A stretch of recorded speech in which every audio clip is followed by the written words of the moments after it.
Hello and welcome back to Physics Aid. Today we'll be covering rotational motion. As you can probably guess, rotational motion is motion observed in a circular path. It gets kind of confusing to keep an image of in your head, but the calculations are even more confusing. Reason being that rotational motion is essentially normal mechanics, but in circular motion.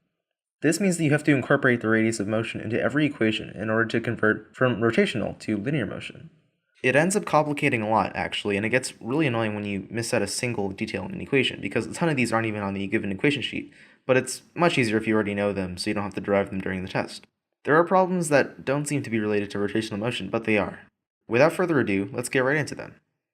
What did the Hispanic person say when they had to do rotational motion problems? ¿Por qué? For anyone who doesn't speak the Espanol, por qué means why. Espanol sounds like some kind of medication. I took 2 prescriptions of Espanol. Now I can speak Spanish. All banter aside, most torque problems involve a platform of some sort, and different forces that act upon the platform to induce torque in a certain direction. The problem we're about to solve is unlike the other problems we've done so far. The AP test, if you're aware of the content, consists of 2 sections, the multiple choice and the free response section. A uniform meter stick, which weighs 1.5 newtons, is supported by 2 spring scales. One scale is attached 20 centimeters from the left edge. The other scale is attached 30 centimeters from the right-hand edge, as shown in the preceding diagram. Part A asks, which scale indicates a greater force reading? Justify your answer qualitatively with no equations or calculations. See, we could do this by calculations, but it was recommended that we don't do that, and it would be ultimately more work anyway. The only other way to look at the equation for torque and derive something. Torque is the radius / the distance between the fulcrum and the point of force exertion multiplied by the force that is applied. Since the stick is also at rest, we can assume that the net torque of the system is 0. With that knowledge, we can say that the torque caused by the 2 scales get cancelled out. Therefore, we can say the 2 torques must be the same, but in opposite directions.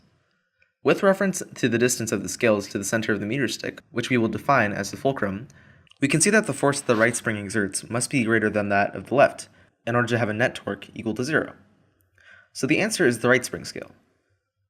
Next part. Part B tells you to calculate the reading in each scale. I guess that's why they didn't tell us to do the calculations in the last problem. Great. Now I have to do more work. For this we have to derive an equation with the net torque adding up to 0. But the problem is that we don't know the force reading in either scale. So what we can do is to use an equation in which the left scale is defined as the fulcrum. So it doesn't have to be in the equation since the distance relative to itself is 0.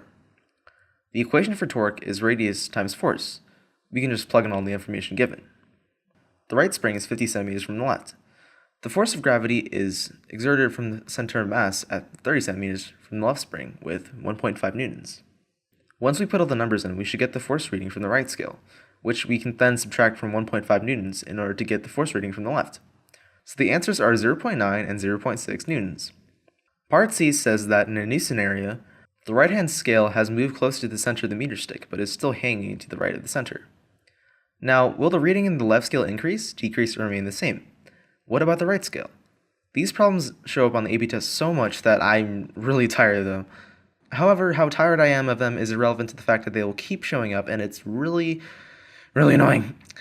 I think the best way to do these problems is just by looking at the equations that include the respective components, which in this case would be the same one we've been using this entire time. If the right scale's distance decreases, then that means that the force that it exerts must be greater. Therefore, since the scales balance each other's torques out, then the left scale reading must decrease.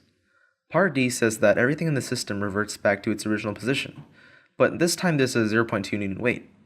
The question asks the most optimal place for the weight to be placed on the scale in order to maximize the reading of the right scale. Now, for there to be a greater reading, there must be more weight pulling it down. Therefore, since we're still considering the left scale as the fulcrum, the weight must be on the right side of the left scale in order to add more weight to that side. In fact, in order to maximize the tension of the scale, it should be on the very right end of the meter stick, 80 centimeters away from the left scale. So that's the answer. This next problem is what you'd usually expect from a rotational motion problem. There's actually rotation involved. A disk of radius 1 meter and rotational inertia I is equal to 0.5 kilogram meters squared is free to rotate, but initially at rest. A blob of putty with mass 0.1 kilograms is traveling towards the disk with a speed of 10 meters per second, as shown in the preceding figure. The putty collides with the outermost portion of the disk and sticks to the disk. What is the angular momentum of the combined disk putty system after the collision? Now, the first thing we do is that we have to consider the fact that all momentum, even rotational, is conserved. Therefore, when the question asks for the entire angular momentum of the entire system after the collision, it's basically asking what the angular momentum of the putty was before the collision, since no momentum was lost and the disk was initially at rest.